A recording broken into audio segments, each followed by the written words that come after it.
Assalamualaikum warahmatullahi wabarakatuh. Bismillahirrahmanirrahim. Alhamdulillahilladzi la tatimmu shalihat illa bih.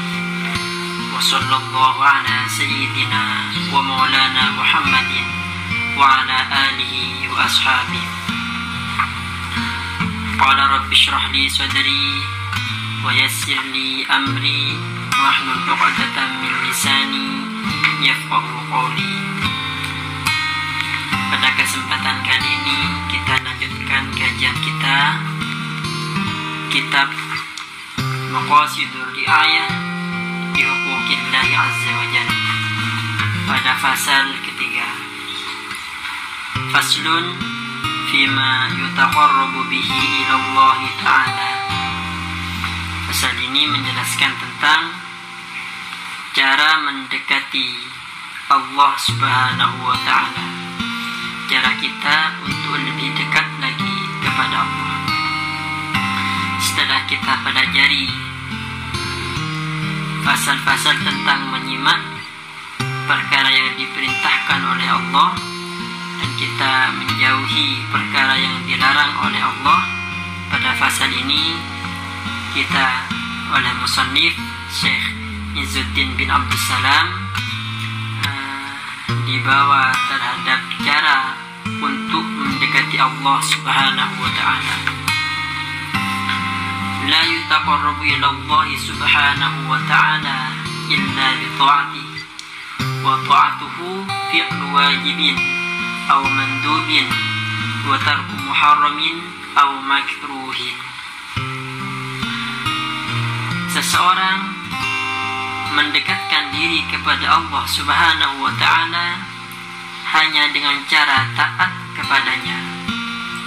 Taat kepadanya berarti melaksanakan yang wajib dan yang sunnah, serta meninggalkan yang haram dan yang makruh. Famin taqwahu taqdimu ma qaddamahu Allah Subhanahu wa Ta'ala minal wajibat 'alal mandubat wa taqdimu ma qaddamahu min ijtinabil muharramat 'ala tarkil makruhat. Di antara bentuk takwa kepada Allah adalah mendahulukan apa yang telah Allah dahulukan, yaitu lebih dulu melakukan yang wajib atas yang sunnah, dan lebih dulu meninggalkan yang haram atas yang makruh. Jadi pada kesempatan kali ini kita diajak oleh musannif untuk mengetahui cara mendekati kepada Allah. Seorang hamba jika ingin mendekatkan dirinya kepada Allah Subhanahu wa Ta'ala, itu hanya dengan cara taat kepadanya. Taat itu masih lebih sempit atau lebih khusus dari takwa. Karena kalau takwa itu kita bisa dapatkan dengan cara taat dan sabar. Taat itu melaksanakan yang wajib dan yang sunnah serta meninggalkan yang haram dan yang makruh. Taat itu secara bahasa adalah patuh. Jadi taat itu patuh, artinya patuh terhadap apa yang diperintahkan oleh Allah Subhanahu wa Ta'ala. Taat itu agak sama dengan takwa, hanya saja perbedaannya itu tipis sekali. Kalau takwa itu masih membutuhkan taat dan sabar, itu baru takwa. Kemudian di sini dari antara bentuk ketakwaan kepada Allah juga mendahulukan apa yang perlu didahulukan, dalam artian mendahulukan perkara wajib atas yang sunnah dan meninggalkan yang haram terlebih dahulu daripada perkara makruh. Sekarang kan ada beberapa golongan yang terkadang mengasumsikan lebih memprioritaskan perkara sunnah dari perkara wajib. Atau dalam bahasa istilahnya itu, mereka itu yang lebih mendahulukan yang sunnah daripada yang wajib. Istilahnya makan butir tapi membuang tumpang, mendahulukan perkara yang sedikit nilainya, lebih memprioritaskan perkara yang nilainya itu lebih sedikit, dan membuang perkara yang nilainya itu lebih besar. Contoh misal, anak sholat tahajud di malam hari. Sholat tahajud di malam hari, toh habis tahajud kok tidur tembus siang hari. Si anak tadi itu memprioritaskan, mendahulukan sholat perkara sunnah yaitu tahajud, dan meninggalkan subuhnya, meninggalkan perkara wajibnya. Ini rentan terjadi ketika bulan puasa. Terkadang anak-anak muda itu begadang sampai larut malam. Ternyata hampir subuh dia itu tidur. Karena sudah capek, letih, dan ngantuk, maka nanti bangunnya kadang jam 2 siang, bahkan itu tembus asar. Nah, itu kan sesuatu yang kurang bermanfaat, bahkan fatal jika meninggalkan sholat subuh, bahkan duhurnya itu tidak dikerjakan sholat fardunya. Itu termasuk perkara yang fatal, karena lebih mendahulukan perkara sunnah dari perkara wajib. Atau mendahulukan perkara sunnah, contohnya seorang istri umpama lebih memilih puasa sunnah sedangkan suaminya itu tidak mengizinkan. Itu tidak boleh juga, malah memprioritaskan perkara sunnah, meninggalkan perkara wajib. Atau mendahulukan perkara sunnah yaitu puasa sunnah, sedangkan taat kepada suami itu wajib hukumnya. Atau dalam kehidupan pelajar, kadang para pelajar itu juga sama seperti ini, mendahulukan perkara yang sifatnya itu ekstra daripada kewajiban di sekolah atau kewajiban di kampus. Mereka mengklaim dirinya itu bahwa paling benar lah itu. Kadang lebih mementingkan kegiatan-kegiatan ekstra yang mereka lakukan daripada mementingkan mata pelajarannya di sekolah atau mata kuliahnya di kampus. Itu juga tidak baik. Tapi dalam tanda kutip, dalam tanda kutip. Jadi itulah taat atau takwa. Perbedaannya itu tipis.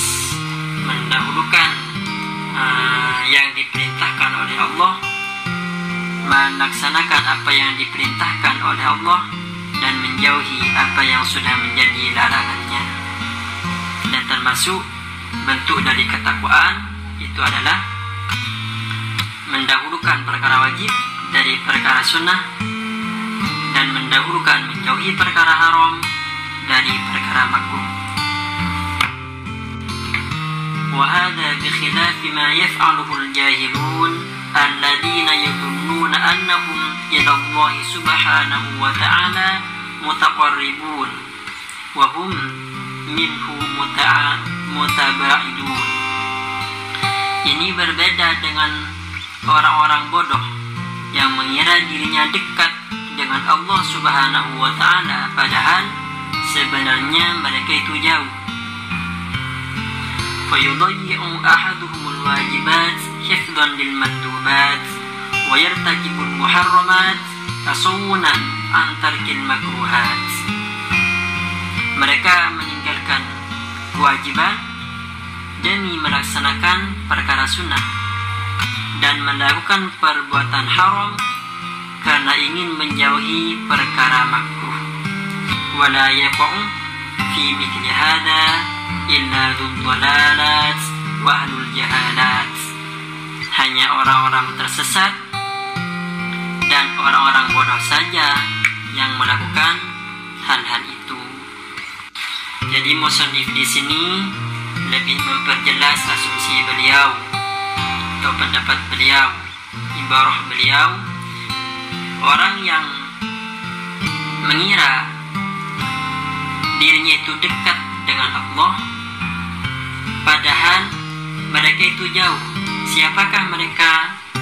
Mereka yang meninggalkan kewajiban demi perkara sunnah, dan mereka itu melakukan perbuatan haram karena ingin menjauhi perkara makruh. Nah, ini oleh musannif dianggap orang-orang yang bodoh. Hanya orang tersesat dan orang-orang bodohlah yang melakukan hal-hal yang semacam ini. Jadi kita harus pintar-pintar memilih pekerjaan-pekerjaan yang harus kita lakukan dalam keseharian. Dalam artian, kita dahulukan perkara wajib, baru kita lakukan perkara sunnah. Kita tinggalkan dulu perkara haram, baru kita tinggalkan perkara makruh. Fakam min muqimin di suari ta'ati ma'an tiwa'i qalbihi ala riya'i wal hasad wal ghilli wal kibr wal i'jabi bil amali wal idlali ala Allah ta'ala bi ta'at. Betapa banyak orang melakukan amal yang secara lahiriah adalah ketaatan, tapi hatinya menyimpan riya, hasad, niat buruk, sombong, bangga diri dengan amal kepada manusia, dan membanggakan ketaatan kepada Allah Subhanahu wa taala. Baik, di sini musannif menjelaskan betapa banyak sekali seseorang yang melakukan amal baik secara zahir, tapi pada kenyataannya, pada substansinya, dia itu menyimpan kesombongan, menyimpan sifat riya, menyimpan akhlak-akhlak tercela di dalam hatinya. Secara nampak dia itu taat, takwa, tapi pada substansinya, pada intinya, dia itu bermaksiat kepada Allah Subhanahu wa ta'ala. Contoh misal, seseorang yang sholat ingin dipuji tetangganya, okelah, dia itu sholat pekerjaannya. Secara zahir dia itu nampak, tapi dalam hatinya dia ingin dipuji manusia, supaya dikatakan kiai, supaya dikatakan ustaz, dikatakan ulama, orang-orang bisa suan. Na'udzubillah tsumma na'udzubillah. Nah, itu perkara yang juga tidak diperbolehkan oleh agama. Juga kita kadang, ini ada cerita goyonan para masyayikh, ketika ada seorang itu menyumbangkan amalnya ke masjid atas nama hamba Allah. Biasanya kan di masjid itu setiap minggunya dalam kebiasaannya itu diumumkan kepada masyarakat, si hamba Allah ini, atas nama hamba Allah ini menyumbangkan sebagian hartanya kepada masjid. Kemudian ketika Jumat tiba, diumumkanlah catatan amal yang terkumpul dalam satu minggu itu. Si takmir masjid mengumumkan, ini alhamdulillah ada sumbangan amal dari Pak Edi umpama senilai 100.000. Kemudian si hamba Allah itu bercerita kepada teman-temannya, hei kamu lihat, dengarkan, itu menampakkan namanya Pak Edi, sekian itu riya itu, kata si hamba Allah itu tadi. Kemudian takmir masjid melanjutkan bacaannya, yang kedua sumbangan dari Bapak Rahman seumpama senilai 500.000, yaitu Bapak Rahman itu, kata si hamba Allah itu tadi, itu riya itu, ditulis namanya 500.000. Kemudian kata si takdirnya sumbangan yang ketiga dari hamba Allah senilai 1.000.000 rupiah. Nah, itu hamba Allah. Itu bukan siapa-siapa, itu saya.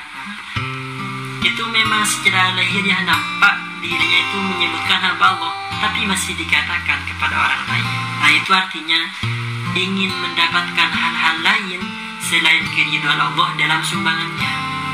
Jadi menyumbang bukan semata-mata ridho kepada Allah, tapi ingin pujian dari manusia, masih membutuhkan manusia di dalam sumbangannya. Bangga diri akan amal yang diberikan, sombong, takabur, dan lain sebagainya. Alladzina dhalla sa'yuhum fil hayatid dunya wa hum yahsabuna annahum yuhsinuna sun'a. Allah berfirman, orang-orang yang telah sia-sia perbuatannya dalam kehidupan dunia ini, sedangkan mereka menyangka bahwa mereka berbuat sebaik-baiknya. Mereka itu menyangka berbuat dengan yang terbaik, tapi pada akhirnya mereka itu hanya sia-sia dalam perbuatannya. Na'udzubillah tsumma na'udzubillah. Wa kam min nadhirin ila ma yahillu an-nadharu ilayhi wa mutabin liman la tajuzu ghibatuhu wa muzdirin liman la yahillu zdira'uhu dhannan anna dhalika minal jaizat wa ghaflatan an kaunihi minal muharramat. Betapa banyak orang yang memandang sesuatu yang tak boleh dipandang, membicarakan sesuatu yang tak layak dibicarakan, dan meremehkan sesuatu yang tak patut diremehkan. Mereka mengira itu semua boleh, padahal hal itu termasuk perbuatan yang terlarang. Ini sebab faktor kebiasaan. Jadi karena terbiasa, mereka menganggap itu boleh-boleh saja. Ini betapa banyak orang yang memandang sesuatu yang tak boleh dipandang. Sekarang ini sudah biasa orang-orang mengumbar aurat dimanapun itu, entah di media sosial, entah dalam kehidupan nyata, sampai kita mengira hal itu boleh, padahal itu yang dilarang oleh Allah Subhanahu wa Ta'ala. Melihat aurat orang lain, mengumbar aurat, seakan-akan kita kan sekarang menganggap itu boleh-boleh saja, tapi itu termasuk perkara yang diharamkan oleh Allah Subhanahu wa Ta'ala. Membicarakan sesuatu yang tak layak dibicarakan, utamanya ghibah, membicarakan orang lain hingga membuat orang lain itu yang dibicarakan menjadi murka atau menjadi marah. Itu sebetulnya pada hakikatnya itu haram. Ghibah itu haram. Akibatnya akan fatal nanti. Tetapi karena faktor kebiasaan, maka mereka menganggap itu boleh-boleh saja. Itu termasuk perkara yang diperbolehkan, padahal itu haram hukumnya. Maka dari itu, untuk kebelakangan ini kita saling introspeksi diri. Kita ibda' bin nafsik, kembali kepada diri kita sendiri dulu. Kita lihat diri kita, apa yang harus kita kerjakan. Kita harus pintar-pintar menyeleksi perbuatan yang kita kerjakan, atau melihat perbuatan-perbuatan yang baik, mendengarkan perbuatan-perbuatan yang baik, perkara yang baik yang dihalalkan oleh Allah, mengerjakan kewajiban perkara sunnah, dan meninggalkan perkara haram, melakukan ketaatan kepada Allah dan ketakwaan kepada Allah Subhanahu wa Ta'ala. Ada sesuatu yang tertulis dalam kitab Taurat, Al-harisu faqirun wa in kana malikat dunya. Tertulis dalam kitab Taurat, orang yang tamak itu termasuk orang yang melarat, walaupun dia itu memiliki dunia. Wal muti'u lillahi ta'ala muta'un linnas wa in kana mamlukan. Orang yang taat kepada Allah Subhanahu wa Ta'ala adalah disenangi, walaupun dia termasuk hamba sahaya. Wal qani'u waliyun wa in kana ja'ian. Kemudian orang yang qanaat merasa cukup dengan seadanya adalah termasuk orang yang kaya, kendati pun mereka itu kelaparan. Nah, inilah kelebihan dari taat. Orang yang taat kepada Allah akan disegani manusia, akan disenangi oleh manusia, walaupun dia adalah seorang hamba sahaya. Dan juga sebagian perkara taat adalah may yuti'ir rasul faqad ata'a Allah wa man tawalla fama arsalnaka 'alaihim hafidha. Barang siapa yang mentaati Rasul, sesungguhnya ia telah mentaati Allah, dan barang siapa yang berpaling dari ketaatan itu, fama arsalnaka 'alaihim hafidha, maka kami mengutusmu untuk menjadi pemelihara bagi mereka. Jadi orang yang taat kepada Rasul, dia sudah taat kepada Allah. Artinya untuk kita mentaati Allah, maka caranya kita mentaati Rasul. Apa yang disampaikan Rasul, sallu kama ra'aitumuni usolli, kata beliau, salatlah sebagaimana aku salat. Maka itulah cara untuk mendekatkan diri kita kepada Allah. Wattaqwa qismani, ahaduhuma muta'alliqun bil qulub wa huwa darbani. Ahaduhuma wajibun ka ikhlasil a'mal wal iman, wa tsani muharramun karya wa taqdimil awthan. Takwa itu ada dua bagian. Yang pertama, berkenaan dengan sikap hati. Takwa dalam bagian pertama ini juga terbagi menjadi dua lagi, yaitu perkara wajib seperti iman, ikhlas dalam berbuat. Kemudian yang kedua adalah perkara haram seperti riya, pengagungan berhala dan lain sebagainya. Kemudian takwa bentuk kedua, wasani yata'allaqu bil a'dha al-zahirah kana dhil a'yun wa batshil aidi wa masyil arjul wa nutqil lisan. Bentuk takwa yang nomor dua adalah berhubungan dengan tindakan anggota tubuh seperti pandangan mata, sentuhan tangan, gerakan kaki, dan ucapan lidah. Kesimpulannya di sini pada pasal yang ketiga, musannif mengajak kita untuk lebih mendekatkan diri kita kepada Allah dengan cara taat. Taat itu bagian dari takwa, karena takwa bisa dilaksanakan dengan cara taat dan sabar. Baru kita akan menuju ketakwaan kepada Allah. Juga bagian dari takwa mendahulukan perkara wajib dari perkara sunnah, mendahulukan meninggalkan perkara haram daripada perkara makruh.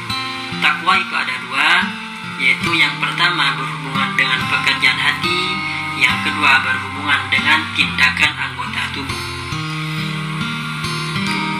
Yang berhubungan dengan hati itu ada dua, ada perkara yang wajib, iman, ikhlas, dan sebagainya, dan juga tentu ada yang berupa perkara haram, riya, ujub, dan sebagainya. Anggota tubuh pun juga seperti itu. Ada dua, ada perkara wajib, juga ada perkara haram. Mudah-mudahan barokah dan manfaat. Wallahu a'lam bishawab.